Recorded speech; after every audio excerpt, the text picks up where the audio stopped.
In the record yet. There it Yep, is. you're live. All right, thank you. There you go.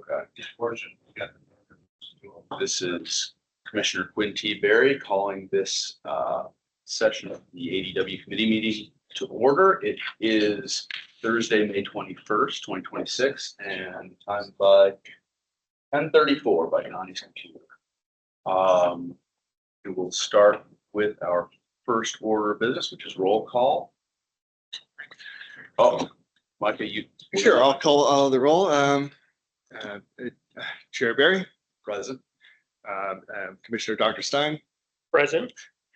Executive Director Wynn, Present. and Michael Lloyd. I'm here as well. Thank you. Excellent.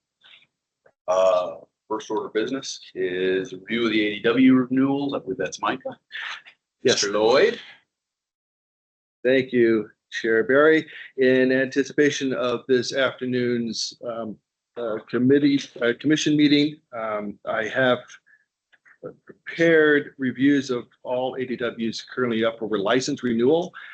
This is a 5-year renewal, and of our 8 licensees, 6 of them happen to be up for renewal this year.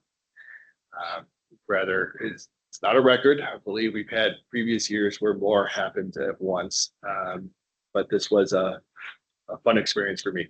I would like to, first of all, lead off by thanking Don Rome, Supervisor of Paramutuals, who greatly aided in putting together all the information. All of the ADWs were fantastic in providing all of the required documentation in advance. Normally, these renewals would be completed and processed for the June meeting, but since we were having this commission meeting in person here in May, they were gracious enough to provide this documentation in advance so that we could do this in person. Many of them are here today. All of them are here today, and I also thank them for taking the time and energy to come all the way to Portland to discuss and answer any questions this committee and the commissioners may have this afternoon. The reports are confidential, but have been included in your packets for this afternoon. I'll speak briefly toward them here. So the ADW committee is aware of the findings, and then just to be consistent, I'll run through them alphabetically. Starting off with AmWest Entertainment, we're joined today by Alan Piovich. Thank you, CEO of AmWest Entertainment. The most recent audit was completed in November of 2025. There were no issues noted. They were in full compliance with our rules. All taxes and fees are up to speed. All required business licenses and bonds are current. Every requirement listed under Oregon Administrative Rules 462220 were provided. No issues noted, and I will be recommending that we approve their license. Will, was there anything you wanted to share with the committee? No, happy to be here today and continue licensure and operating in Oregon. It's a good state. Account wagering. Yeah. Look forward to 2026 and 2030. Right. Was there any questions that the commission may want to present to AmWest? It sounds like the process continues to be refined, and this was better than previous years where you had similar numbers to deal with. Is that a correct understanding? Correct. This is the second time I've had to actually go through the renewal process. The very first year of my employment, three years ago, I had the opportunity to do the other 2 licenses who aren't on this list here. Yes, the refinement process is certainly drilled down. And again, really appreciate every one of the licensees' attention to detail on submitting all requested documentation. State of Oregon appreciates that reduction of drag on efficiency, I'm sure. Indeed. All right. Thank you, Will.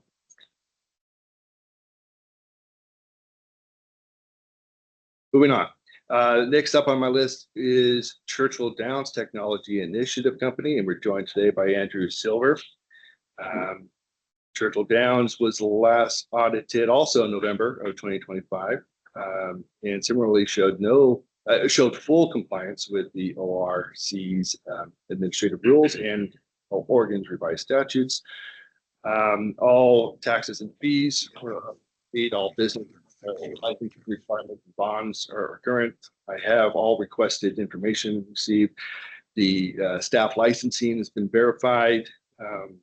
Responsible gaming, every component is in compliance. Actually, Andrew, if there's anything you wish to share. No, appreciate your efforts on the licensing side, Micah. Appreciate having a top tier separations in Oregon for residents in Oregon and elsewhere. Right. Mike, before we go further, we just made a really good suggestion. Since we have all these wonderful folks here in person, could we go back to Will, and then kind of, as you're willing, we'd like to know kind of how you see the future, how you found working with us, your general comments of your experience, where you see the world going, as much as you'd like to volunteer. Has it been a good? Yeah, kind of. Would you add to my question? No, but she's good. She's gonna. You're part of this committee as well. She is part of this committee. That's right. She's so used to just kind of keeping us in line. Here she is on the line. Poor lady. And her, she's losing her voice. I'm listening to my question. It would be great to know, has it been a good year for you? What else can the commission do for you? What do you think it's important for us to do? Yeah. That was much more succinct. That's it. No, It was. No, I think you did great. Well, that's kind of. Sorry, so go ahead. We'll shut up. From the commission side, great relationship with the regulator. Appreciate the extension of the term of licenses to 5 years. Really appreciate that. Having to do the audits every year to ensure that we're in compliance.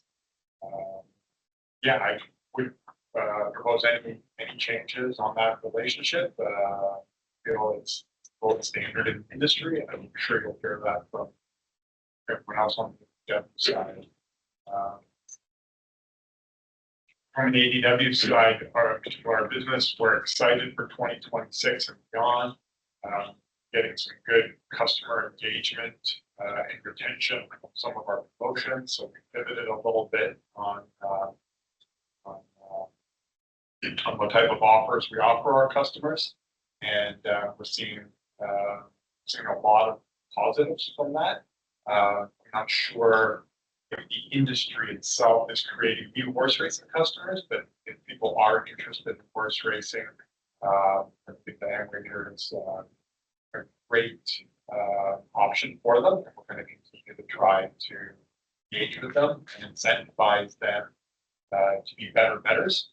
So that's something that we focused on, finding value. Customers are going to bet what they want to bet. They have their own behaviors, but there are wagers that could be more beneficial to them, either via lower takeout or higher chance of hitting. That helps churn, and churn helps the whole industry, including us and the Oregon Racing Commission, and then the horse racing industry in Oregon, which benefits from all that wagering. And then my last comment is, on the industry side, there are some unfortunate negative trends. It seems like through Q1 of 2026, both the thoroughbred industry in the US and the harness racing industry has seen some significant declines handled, around 4% on the thoroughbred side and closer to 6 or 7% on the harness side. That means everyone is betting less. We should all be seeing the industry those declines, so we'll all see some variance of that. So there is a great opportunity to bring in different / better product from international markets that we either don't have access to at all, or access to their gate pools, which are larger pools which offer bigger payouts. And so we continue to work with both those other markets and our field company to see if we can overcome last remaining hurdles so that we can have more and better product. Well, can you talk a little bit about something they do uniquely is they broadcast within the state. Can you talk a little bit about that? Yeah, we started a project, I believe, 2 years ago, with SORA, the Oregon HBPA, to enable Oregon residents on the AmWager platform to wager on racing grants pass downs. So, because of restrictions due to the Horse Racing Integrity and Safety Act, HIPAA, grants pass downs do not send their signal out of state. So it's a non-HIPAA flying state. And so we cannot take grants pass down. They can be more particularly on the situation that they can't send their signal to other American markets. However, in state, they can offer wagering. And so we have a restriction. We have the opportunity to allow our customers to wager on grants pass downs. So we restrict customers from all non-Oregon states. And so we do have a lot of Oregon residents betting grants pass downs on their phone or on their computer at home if they can't make it to the races of Grant Pass. Grant Pass must have done, I believe, a fairly good job communicating that. We would rather people go to Grant Pass and enjoy the races, just like we would rather our customers go to Saratoga and enjoy the races. We know we're not going to be able to do that every day, and can't do that. Like we still watch and wager on Grant Pass downs. I would like to add also that as I am not often able to actually go out to Grants Pass due to my work environment, I am still able to occasionally log on to the website and watch vicariously, although I'm not able to wager, and still be part of the team remotely. Appreciate you carrying that signal as well.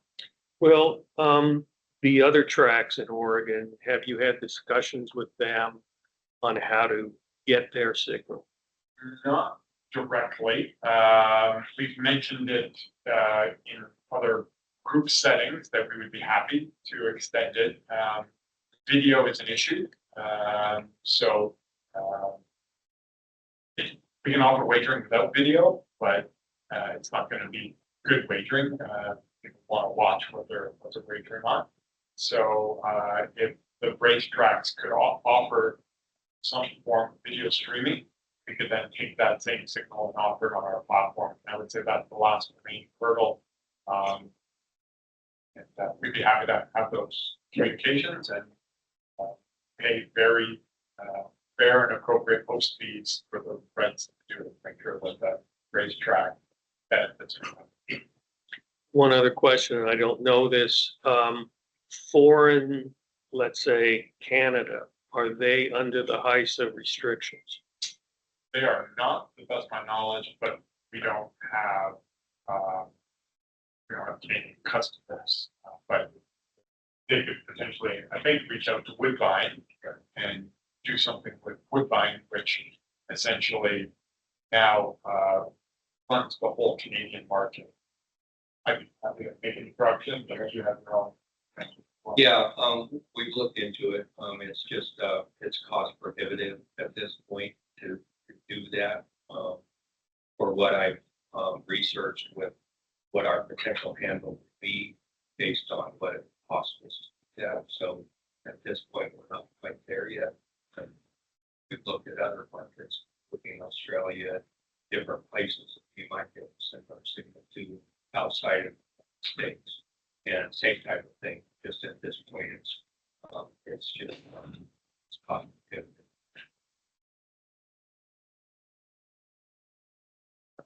Thank you, Will. Yeah. Truly appreciate that. If we don't mind, I'll move on to Churchill Downs. I've already explained the full compliance their license is in, and their application renewal is, and I will be recommending to the commission this afternoon that their renewal is approved. Andrew, would you mind introducing yourself and sharing some of the challenges and wins that you've experienced in the past year? I'm Andrew Silver, Churchill, Senior Counsel with Churchill Downs. I support our inspires.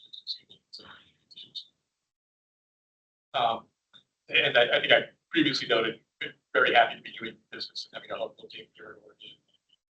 Appreciate the collaboration with commission and staff, industry, whether it comes to making other issues that arise daily, weekly, whatever it may be. So it's an excellent state to work with. I mean, as for challenges and opportunities, I think, I think that, like most folks, I think that we have an eye on and a continuous interest in the overall health of the racing industry. With that being said, continue to see a healthy number of customers coming to the platform. This year, TwinSpires handle a record handle both on the Kentucky Derby and Kentucky Derby Day cards. So it's been a successful start to the Triple Crown season for us. In addition to the second race of the Triple Crown, so we're looking forward to continue positive momentum as we wrap up Triple Crown and we get into summer and fall racing season. Thank you. Any follow-ups? Now with the, with FanDuel, no longer in the future doing their what you call terrestrial TV, and that they've carried, I believe, all the Churchill's TwinSpires signals. Does TwinSpires have any intention of launching any sort of TV network to replace that? Is there anything like that in the works? I appreciate your question, Commissioner. I appreciate that if I roll as legal counsel for TwinSpires, I'm not aware one way or the other about but that will use to share. Churchill looks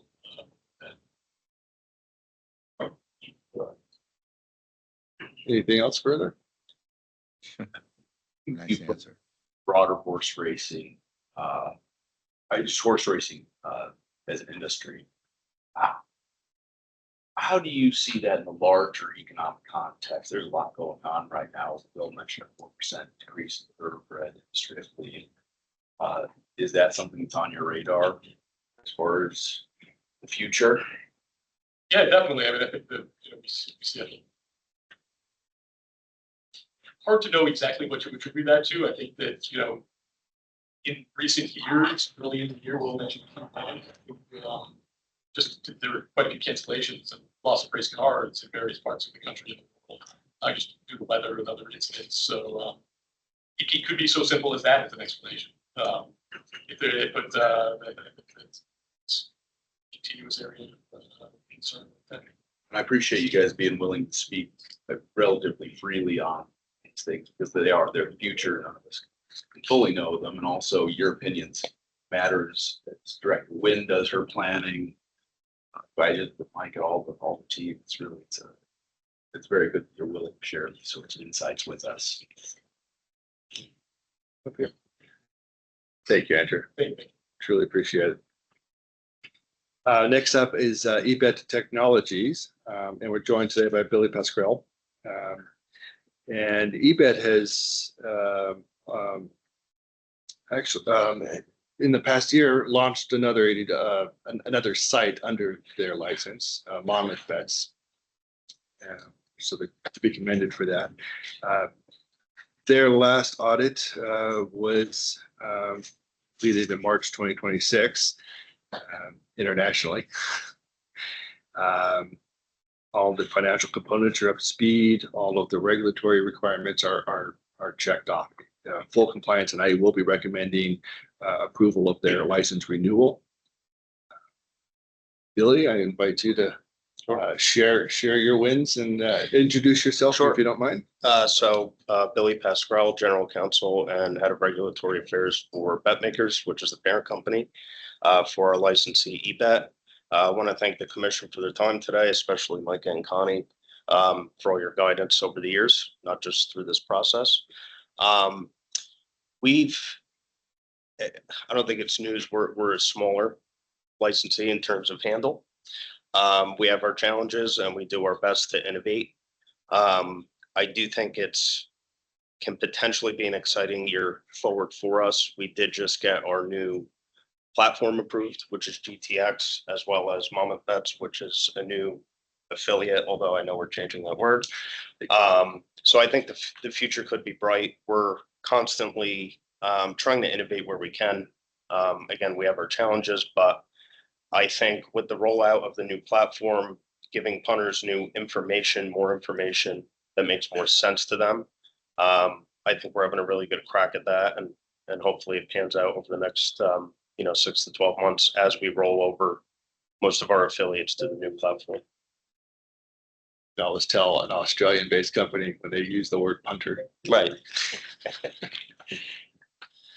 What are you, I'm not familiar with all your products. Could you tell me so you said Monmouth Bets? Sure. What are the other? Sure. Monmouth Bets is a new, Monmouth Bets is a new platform that we launched in relation with Monmouth Racetrack in New Jersey. Obviously, they're working on trying to get a product out in New Jersey that has its own separate challenges that we're dealing with. But they also wanted to launch a national ADW, just getting started. We haven't really put a ton of marketing into it as of yet. We're kind of trying to build up the content, which is something that, in the past we've had challenges with, but I think we're making some progress, and, hopefully over the coming months, we could start marketing that. Our other affiliates are Hollywood Races, Horse Player Bet, Ida Bet, and Monmouth Bets. And I just want to touch on, in relation with the new platform, the only one that's actually launched on GTX is Horse Players Bet. And it seems to be going pretty well. I think, the end customers are pretty happy with the layout, the functionality, and the information that we're trying to pump into it to kind of drive wagering. And we're working pretty tirelessly to try to get the rest of the platforms onto this platform. And I think once that happens, hopefully again over the next 6 to 12 months, I think we'll finally start to see a little bit of an uptick. Of note, Commissioner Dr. Stein, Hollywood Races is previously was known as eBet USA. It's the website run by Penn National. And they were a licensee of eBet going back to 1999. Full disclosure, I used to work for eBet. So they quite a legacy site that they've been operating for a bit. Yep. And funny enough, it's probably a couple of them were still on the same platform. Oh dear. So that's kind of once we kind of picked it up, and that's our main goal, is to try to innovate the platform and get everybody on the new up and coming platform. That's our goal in the next 12 months. Follow-up questions? Billy, I appreciate it. Thank you. Of course, thank you.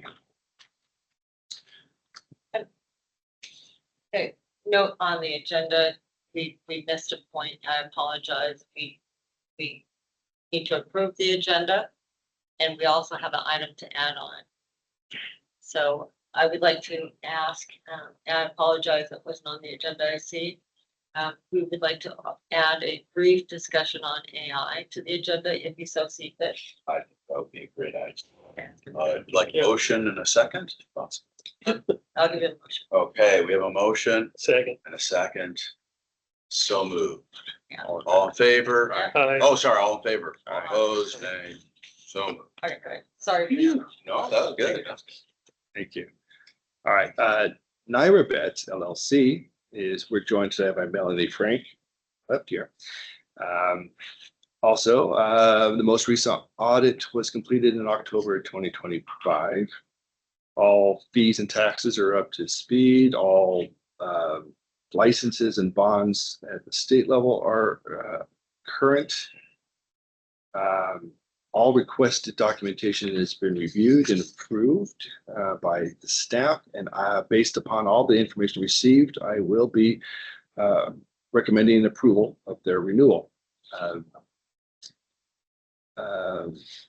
Melanie, would you like to introduce yourself to the commission? Hello, Commissioners. I'm Melanie Frank. I am Vice President and Deputy General Counsel of NYRA and Head of Legal for NYRA Vets here representing NYRA Vets on this license. And I don't have a lot to add, similar to the other ADWs. Just think that the process was very seamless. I appreciate the work that you guys put into making it so seamless and the collaboration that we've had with Micah County and the Oregon Racing Commission.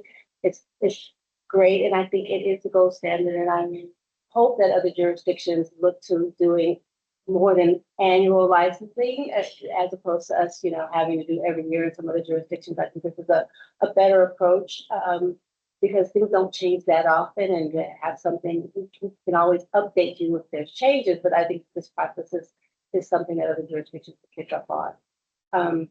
In terms of what we're doing as a company, we're keen to the broader landscape of wagering changing as ADWs in the market, and we're just continuing to modernize our customer experience through, expanding the digital experience, investing in technology when we can, and enhancing digital engagement. So continuing to collaborate with industry stakeholders and, of course, specifically the Oregon Racing Commission.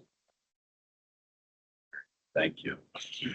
I hesitate asking you about the same question I asked Twin Spires, because I know NYRA, you have a YouTube presence, but also like Fox Sports 1 and 2. So I will reserve comment on that. We are very keen to the industry changing. At the end of 2027, we are having meetings, making inroads, and looking at what we can do to make sure that racing nationally is continued to be shown to horse racing customers. And outside of that, I can check. No problem. All right, no, that's fine. thank you very much for being here. Okay. The penultimate one I have is ODS Technologies. This is the entity that's operating FanDuel Racing and TVG. We are joined today by Arturo Barajas. The review of TVG audit, the audit is completed just recently, and no issues of note. Fees and taxes are up to speed. All requirements with licensing at state level and bonds are current. And my recommendation to the committee later will be an approval. With that, I would like to introduce you to our Arturo. Would you mind introducing yourself and your title? Thank you, Micah. Commissioners, Director Wynn. Arturo Barajas. I serve as a Senior Manager for Government Affairs at FanDuel, FanDuel Racing and TPG. I just wanted to take the opportunity to say thank you to present in front of the commission, this committee, and later on today. Excuse me. I also appreciate the open dialogue and really communication that we've had with the staff. I know everyone on our team who worked on this original application thanks the staff and how professional it was, and really a seamless process. So thank you.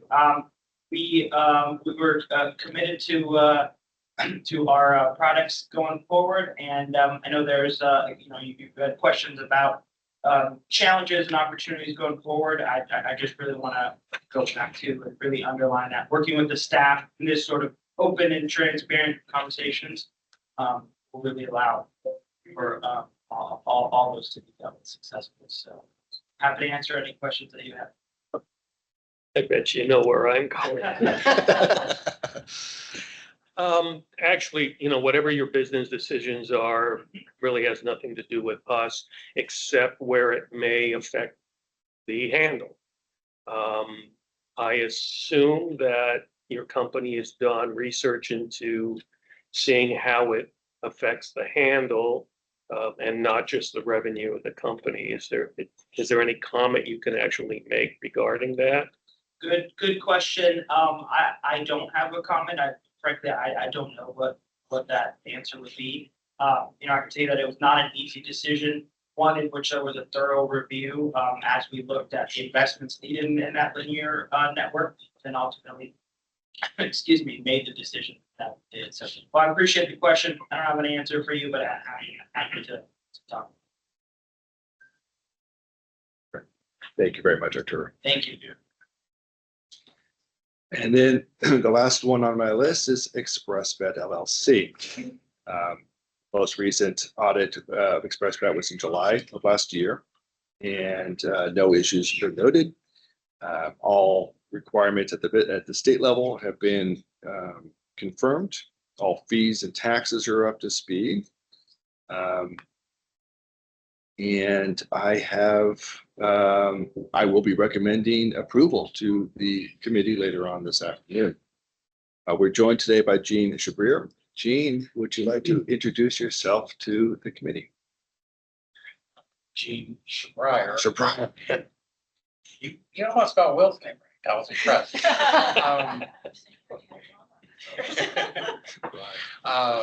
I'm the Vice President of Regulatory Affairs and Business Development for ExpressBet. First Technology is our parent company. We have many operational partners, affiliates that we now run. One of our bigger events this past year was that we took over the DRF bet site completely. We no longer share that with DRF organization. It's now referred to as First Bet Pro. We own the customers outright. Another big win just in the last few weeks is that we relaunched a user interface for First Bet.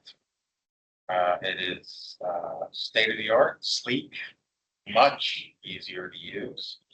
So we're hopefully get some more foot traffic on that. As far as working with Connie and Micah, it is an exceptional experience day in and day out. They're extraordinarily quick to answer any questions or help you through any issue. The audits are not only used here in Oregon, but other jurisdictions want to see them at times. And that's nice when you were opening up a new state, that they see that there's a regulatory body willing to come in and dig in and see that we're doing what we are supposed to be. And I think another win is for most of the people in this room that I've worked with directly, even though we're competitors, we jump in the same trench every now and then. And, with Churchill, I've been working with them for the Carolinas to get ADW approved down there. We're almost there in North Carolina. Just got to get over one licensing fee hurdle. And in South Carolina, we almost got our bill to the floor. It was close, but then we have two wins. We have New Hampshire where we're licensed, and Maine. Yeah. And I'm working with Melanie and Will in South Carolina as well. I just want to make a comment that I know when I started in 2014, this industry wasn't nearly as collaborative as they are now. And I'm really impressed with how well everybody collaborates, because I really think it does make our licensees better. Thank you. So with that collaboration in mind, Okay. what if you all got together and had a collaborative effort on having a network? I think that would be a monopoly. They can't do that.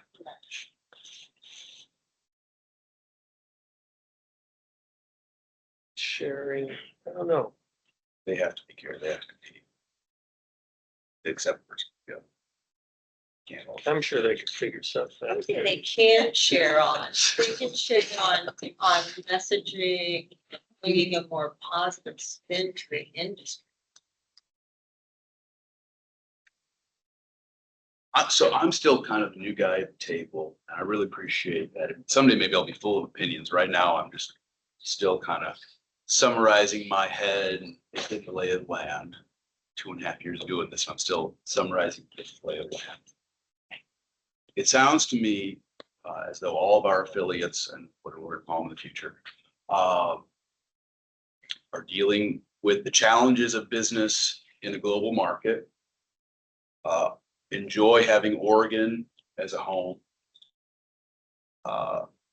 See a future full of possibilities for hardworking people who pursue their industry with industry. Is there are any of the folks who spoke, does anybody disagree with my understanding? Because I'd love to hear where I've not understood. That tracks? Wonderful, thank you. Thank you, Mr. Shabrier. Thank you, Mr. Lloyd. That was expressed. Are we on to the next order? Yeah, before we finish off, I'd like to just note that the renewal process was the traditional method. We had every anticipation of having a licensing database deployed in anticipation of these renewals. And all of last year was a significant amount of time was spent preparing the system that we were contractually aligned to use. Unfortunately, as you know, that database system it did not come to fruition. So it was a bit of a scramble to handle this in the old manual method. And again, I thank Don Rome for doing so much of the legwork and preparing information. And I got some news this morning that I have not shared with you yet. Is we have something that's called a POP. It's something that recommends that you can add something into the budget, and we did get approval for next millennium to add our limitations by the amount of the database. That'd be lovely. That'll be helpful. The next renewals are up in a couple of years, and I look forward to having a modern database for you to submit your documentation through. So that concludes the review of the ADWs.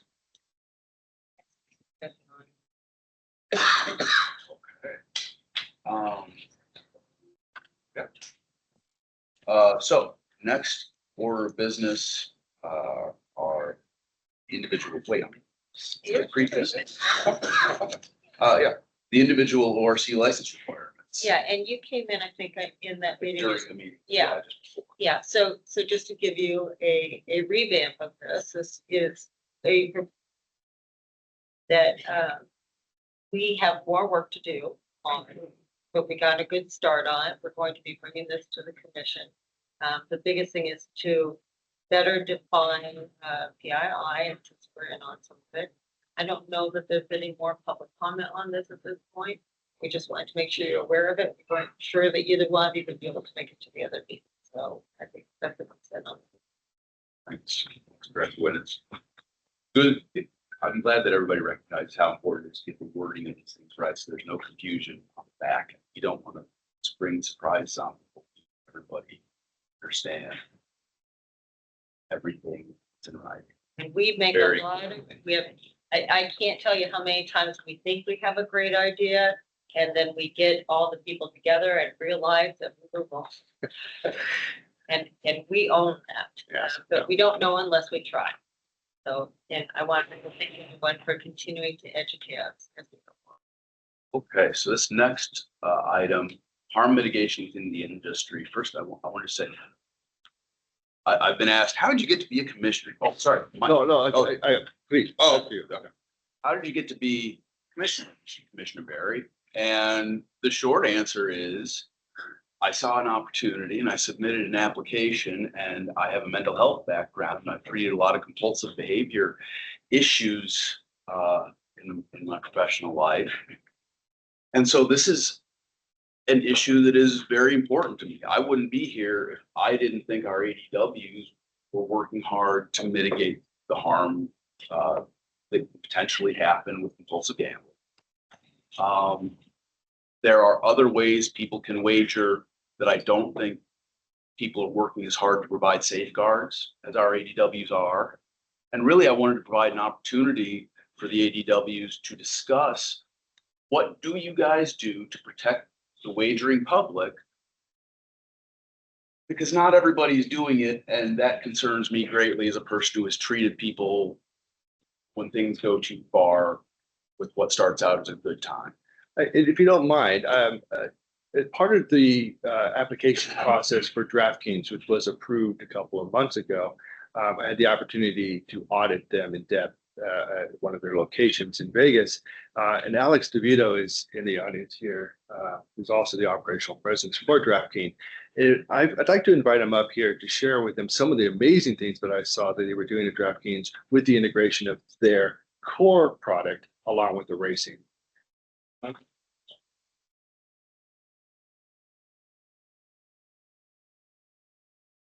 That's like being put on the spot, right? I gave him a heads up. Oh, okay. No. He didn't give me a heads up. No, sorry. Literally, as you walked in, we were already seated. Alex, Okay for me? yeah, please, and identify yourself. Hi there, I'm Alex DeVito. As Mike has said, I am a horse racing senior associate at DraftKings. Thank you guys for having us. Nice to meet a lot of you yesterday. For those of you who are listening today, hello. I currently manage racing ops and promotions for the DK Racing product. Mike had asked me, as he said this morning, to talk a little about the responsible gaming programs and processes that we have at DraftKings. It's something that permeates all of our products and is fully integrated through racing. So the sort of high level here is we like to be the ultimate host that we can be to our players. That means not only being the best place to play with the best offers, but the best and safest place possible that can be. So we integrate this through essentially 5 touch point tentpoles that I'll kind of just walk through here. Those being in-platform tools and resources, player protection operation teams, external engagement with industry leaders, marketing and outreach, and as well as training and education. So to start there, when I talk about partnering with industry leaders, that's regulatory and public health experts. We coordinate with national and state-based programs, such as the American Gaming Association, the National Council on Problem Gambling, and we were the first U.S. operator to partner with BetBlocker, a free anonymous tool that allows players to block thousands of both legal and illegal gaming sites. This sort of just ensures that our messaging is accurate, on point, and can help direct players to the proper resources in their area should they need them. Part 2 of that would be an in-game RG center. Within our apps, within all of our websites, there's a responsible gaming center that players can access for tools for them to use on their own and to seek out. They can answer, preset questions about what their goals might be, the kind of limits they want to set, what kind of play they like, so that it can limit their risk and trigger if they might be going over the line a little bit too much. So they can set limits. They can set a cool off period where maybe they just can't access the app for a little while, and they can also self-exclude at any point. This RG Center includes a stat sheet that allows players to always check how much they're betting, how often they're betting, and just give them a sort of sense of self and make sure that they're staying within their own boundaries.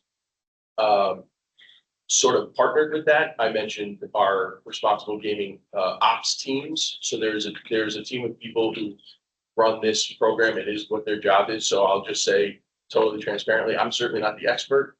I'm doing my best to give you the touch points. We absolutely have a team of RG experts that if anyone here has additional questions or would like follow up on that, some more specific detail, we're happy to connect you.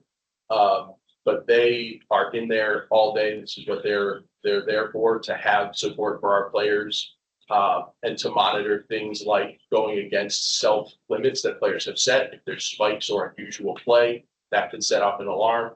We also have keywords that might be markers to identify potential harm, and that can escalate a check-in with a player from our responsible gaming team. The next sort of tentpole there would be promotion and marketing of these programs. So we have celebrity endorsements that I'm sure you've all seen of Kevin Hart out there to LeBron James, but we also use celebrities, athletes, in marketing campaigns to drive awareness of not only the risk, but also here are the resources when you come to play with us. Here's why it's safe. Here's where you can go to check yourself. These again include LeBron, Kevin Hart, Neil Patrick Harris has been in an ad for us promoting the idea that we're a safe place to play. We are looking out for you and we want you to look out for yourself. So again, raising not just awareness of the idea of responsible gaming and the risk of going over your limits, but that we have resources here for you. The final branch of those 5 that I was talking about was training and education. So we have an employee RG training program that all employees go through, not dissimilar from HR or other courses that you would take. All employees are mandated. We go through it. There's an employee center similar to the customer center where we have access to these resources. We can learn them, how they work, and use them ourselves. And again, it's a way to not only become familiar, but then have every person at DraftKings be aware of ways to identify potential risk factors in play from customers, from themselves, from family members, and to know the swim lanes and proper methods of escalation should it be necessary.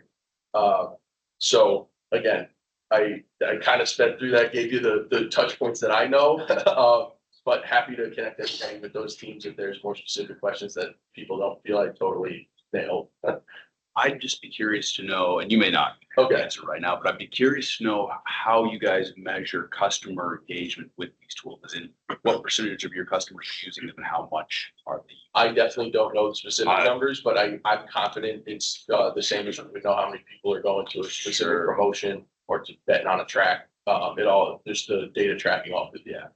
It's all integrated. And do you guys do any kind of collaboration with academia? Just because you have access to numbers that I know academics who be very interested to see that sort of thing. So I can't tell you for sure what the give and take is. I do know we have a whole list of those kind of both national and state-based programs and companies that I believe that we exchange data for health information purposes.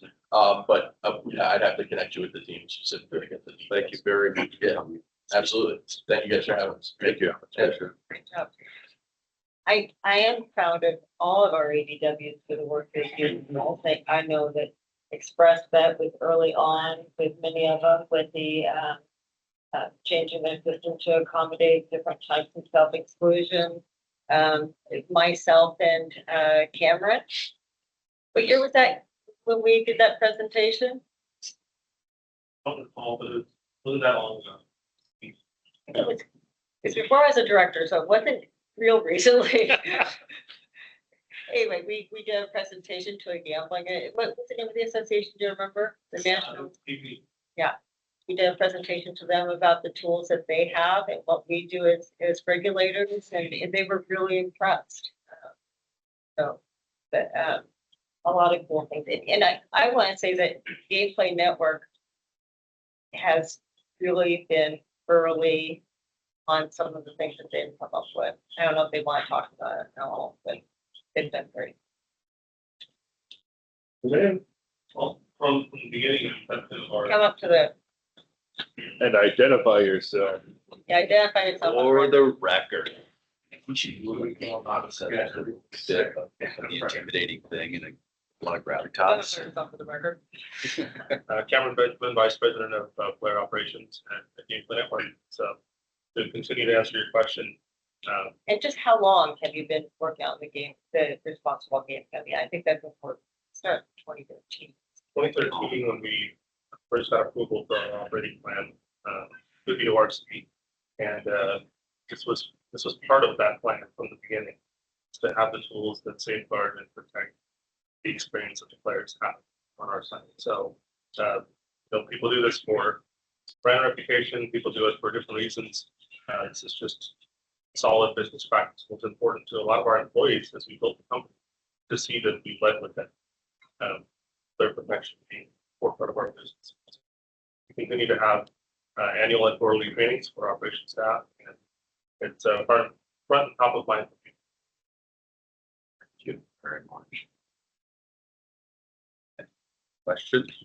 Is there a way of monitoring or I'm sure there is, the amount that someone would wager, the amount of deposits being made, and that kind of flow of their winnings versus keep pouring money in. Obviously, if somebody's not winning and they keep pouring money in, there's either a big problem there or they're just too wealthy to be playing anyway. So Yeah, we really have evolved over time to add a trust and safety group that's monitoring transactions.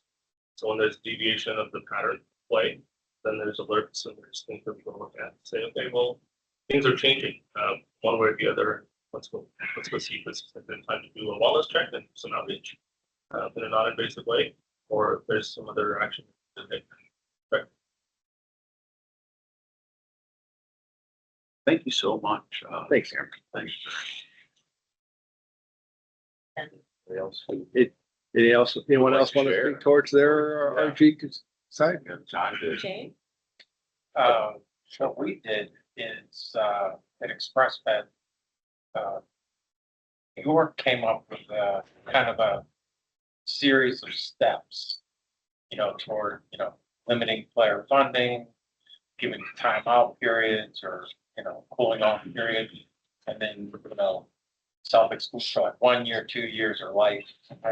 I don't have the actual information, so just paraphrasing. I apologize, but, Steps have been taken to make sure there's a process. in place. exactly. So we just made that company-wide, not just New York, because we liked the steps that they were laying out.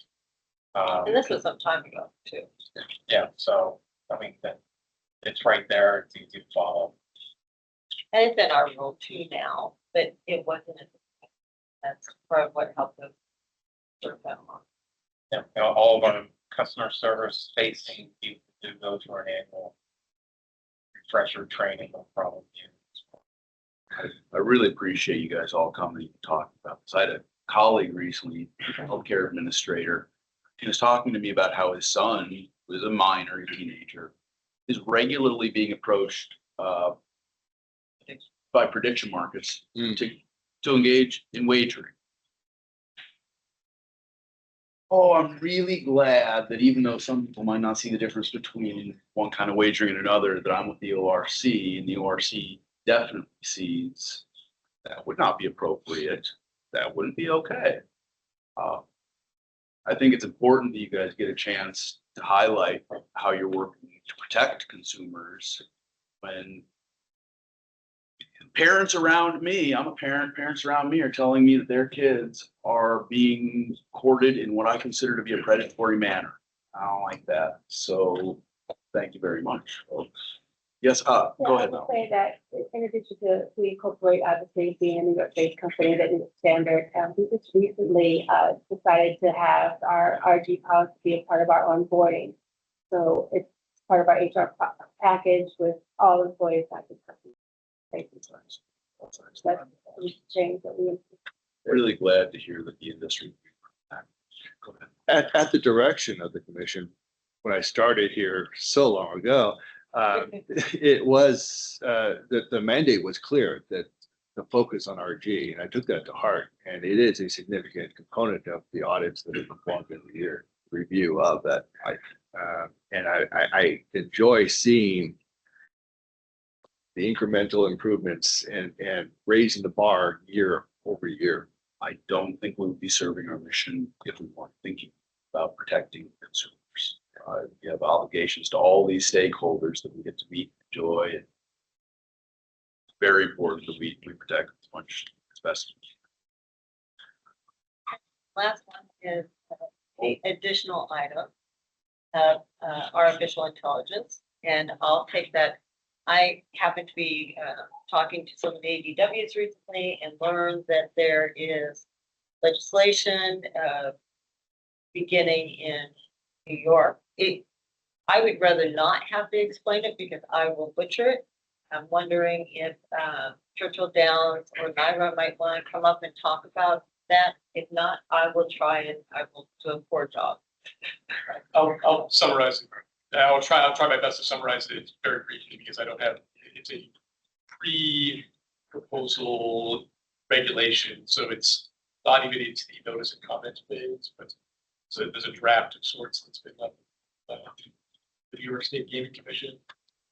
Both on the topic of AI, it's a reg that was packaged both as a responsible gaming regulation, believe it or not, but there's a kind of a separate AI component, which I think is particular interest to the pari-mutuel wagering community, and amongst what it is proposing to disallow in very broad, vague terms is the use of AI for any kind of handicapping or suggested wagering or things along those lines. And it's proposing this across all gaming, so not just pari-mutuel wagering, but sports betting, I think lottery, everything else that regulator regulates. Tell me all those pieces out. It's her home state.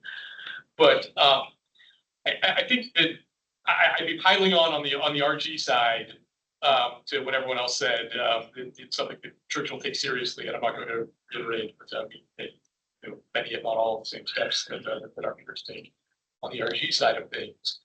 But the unique thing about horse racing and pari-mutuel wagering on horse racing is that the operators are not pitted against their customers. The operators can still earn money when their customers win. And I think the reason why it's important to note that in the context of AI is that giving customers handicapping information is something that racetracks and operators have been done since before they have been doing before the days of ADW. And we view the ability to leverage AI in a regulated fashion as something that can actually help customers enhance their experience rather than the opposite, which seems to be something that the regulator in New York has its eyes on. We tried to bring to their attention that they may be better off using a kind of finer tool rather than hitting the entire gaming industry with the same restrictions. Horse racing certainly has conflicts of interest potentially with customers. This is not one of those, what you're saying. This is where they It should be, align. The use of the AI may help us be better at the sport. Sure. And then I guess lastly, there are tools that are kind of computer generated in some shape or form that I think both Churchill and its peers have been making available to customers for some time now. That if you're not careful about the way you word a regulation with the topic of AI, it may be kind of coming after things that the industry has been doing for years and years, kind of using statistical measures that are available to customers on the platform, handicapping them. And then the last thing is that restricting licensed operators from making AI available to customers won't stop folks from using AI to handicap wagers. They'll just go do it in an unregulated fashion that's not under the supervision of regulators, the ORC. So, I think we very much understand the concern, and we're open to kind of having, oversight into the use of AI. But I think that especially on racing, it's not an appropriate place to say you can't do this. You're advocating for a stylus, not a spray paint can.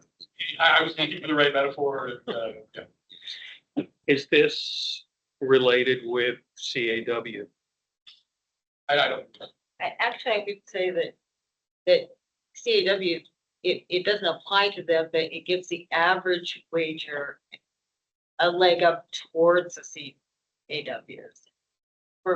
You could be providing the tools to the average wager so they can catch up. Talking about game network, it might be helpful to understand that underlying artificial intelligence, which I think we all think of AI as ChatGPT, right? This new technology that simulates human interaction.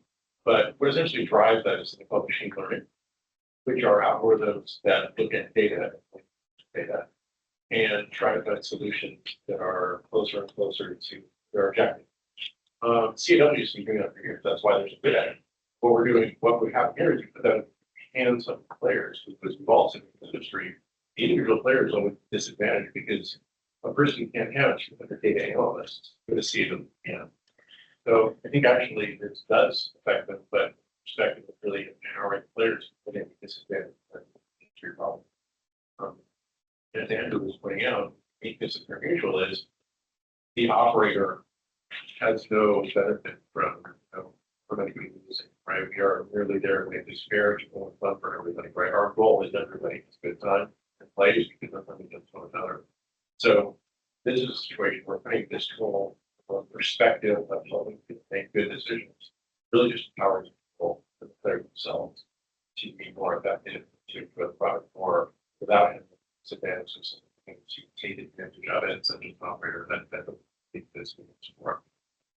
We may, as a commission, at the appropriate time, this is not something I've talked to anybody about, except for the two of you, put together a letter from the commission as a comment to your explaining what there is. In this instance, it is reversing a trend and actually leveling the playing field for the majority of the players, as opposed to a few very well-equipped players. Who's doing it for years? That's it. Democratization as opposed to. This pre-build with their suggestion was done under the auspices of we're trying to protect responsible gaming. So maybe AI is a tool that is contrary to being gambling responsibly. And I think making that distinction is kind of where our comments started. It's like, that may, like person say, AI in and of itself doesn't hit upon that in the partnership. I think if we heard that you were using AI to foster problematic gambling, we'd be unhappy with that. I think I can broadly speak. And I think that was the concern. Sure, and a valid concern. It sounds like pari-mutuel just got caught up in the same catch-all as gambling. The only comment I would make is that more of a holistic approach with CAW versus AI that the individual might be able to use has to do with the tote board. And that, until we can get it to the point where it's all dumped at one time so that the sharks at the last moment can't put all the money in, whereas the individual bettor sees, oh, I'm going to play this horse at 3-1, puts his money down, and at the half mile pole, it's 1-5 or whatever. So that also has, and I think that's where the commission is going to have to deal with that too, with the various tote companies and that. There has been talk about that before. It's a very complicated situation. One of the reasons why it's so complicated in the United States is most countries have one tote system. So they don't have it where Louisville Tote has to talk to United Tote, who have to talk to Am Tote, and then it goes back through some other place, and that slows it down. And that is where those big delays on the tote board come from. And I thought about the fact that we could just tell all the tote companies that they have to update. But again, that's a tremendous expense. And is that really what we should be working? Kentucky, I guess, has had a rule. Do you know what happened with that rule in Kentucky? Or Bill? I mean, I think it's a piece of larger legislation.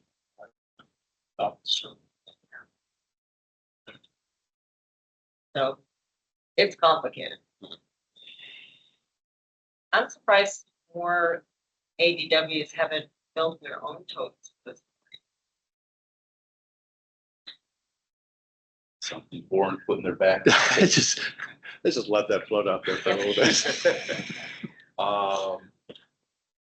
Anybody have anything else? Good of the order? Open discussion? Open discussion.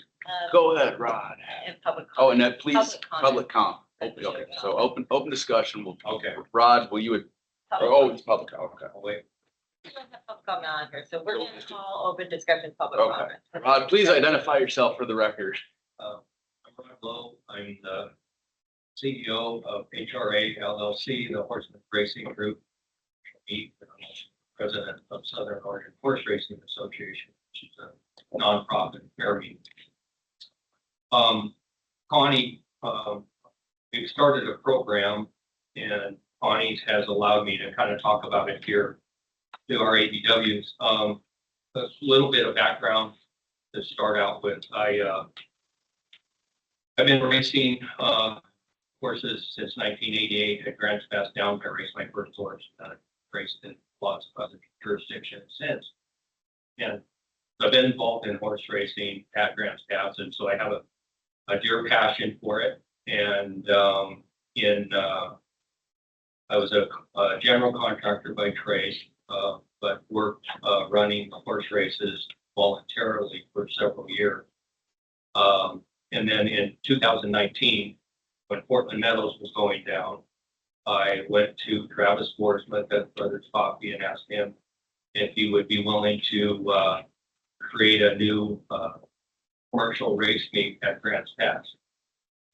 He said yes, and that started the process from 2019 to 2022, where he put about $50 million into Grants Pass. And that was great, except it was cut short by losing the HHRs that he planned on putting in there. Unfortunately, we got a lot of stuff done, but we didn't get everything done. And so now is kind of our healing process, and we are perennial helping on a hand out some things. So we are now in the process of trying to pick up the pieces where Travis left off, and we can create a nice commercial racetrack.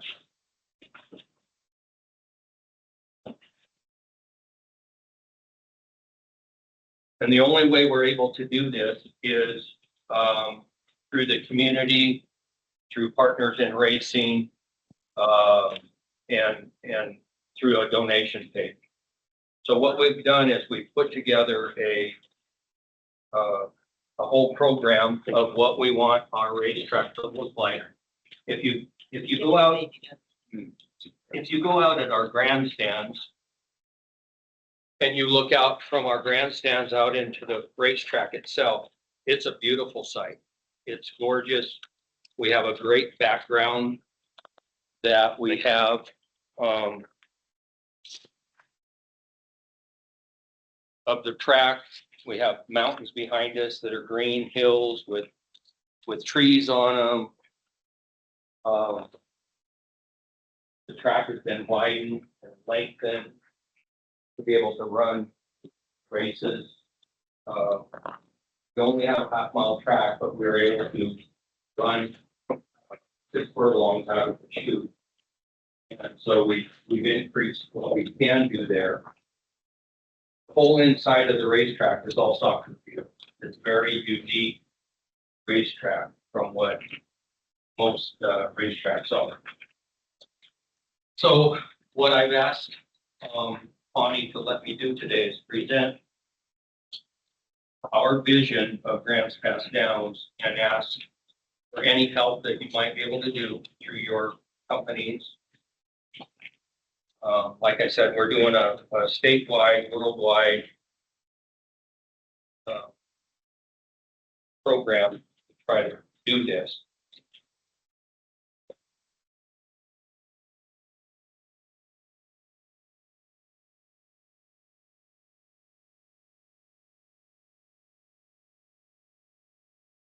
This one page I gave you that shows, it will show that we did a release on May 5th.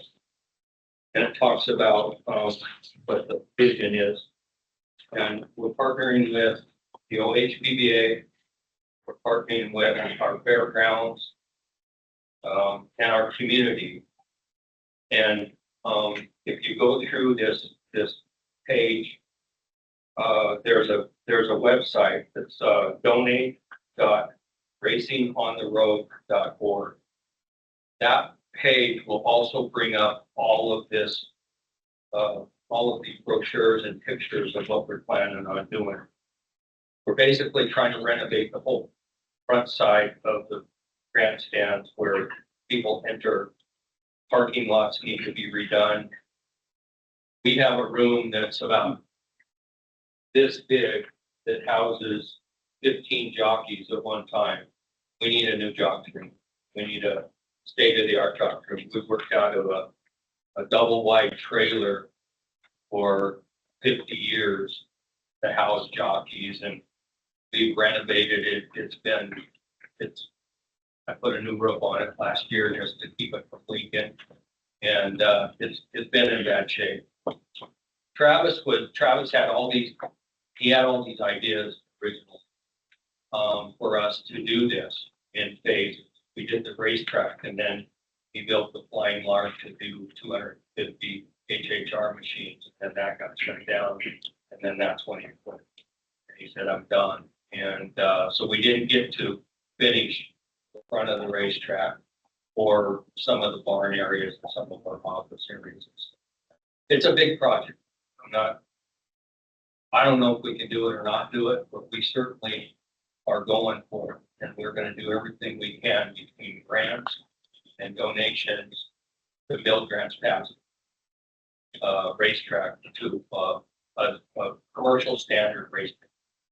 We're just now bringing in this year, we're bringing in other signals so we can bet on other races during our races, so that we're not just doing Grants Pass. We're gonna create an OTV area underneath our grandstands. I've already got the plans drawn for that. Got the approvals with the county to do that, and to create an OTV. We don't have an OTV in Southern. Closest OTV is me. So I just wanted to present this, lay it out. Anybody that you know or companies, if you can help in any way, we would just really appreciate it and bring us. We wouldn't be here without all of you. All of you have allowed horse racing to continue in Oregon. In fact, we're going to be adding another fair meet in the next couple of years, it looks like, that used to run. So we're seeing, we see Northern California losing tracks. We're actually going to try to get the track back. And we're going to try to keep growing Oregon. And West Coast is looking pretty dismal right now for horse racing. As far as tracks, Northern California, we lost that. I don't know how long Los Alamitos is going to be there in Southern California. I know Emerald Downs is, they're doing all right, but we want to keep the West Coast racing and keep horses and breeding program. So thank you for allowing me to talk, and I appreciate listening to this. And like I said, if you have anybody that might want to help out, please go to that donation page, and there's some links on how to donate. The OHPVA has partnered with us. They have created this. It's a nonprofit organization. The donations are all tax deductible. So they've created an account through their 501c3 that will allow all the donations. Thank you. I do want to commend you for the work you're doing, and also say that unlike Washington and California, even with, the hiccups we have, like the greyhounds and such, we're poised to continue racing long into the future. And there's nothing that's going to stop us. We don't see any of our tracks closing down anytime. And that is an anomaly. And a lot of it is because we may be the only thing left on the West Coast. We'll still be. Well, thanks for speaking from your heart. Thank you. I know this is real important. Just one quick question. It's between 5 and 7 million.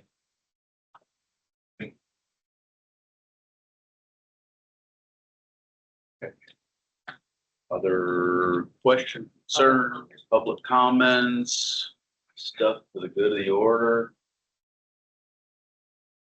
Well, this is not a very raucous group, so I'm not going to get to enjoy my gavel. We need to get some more rabble. I hereby conclude this meeting of the ADW.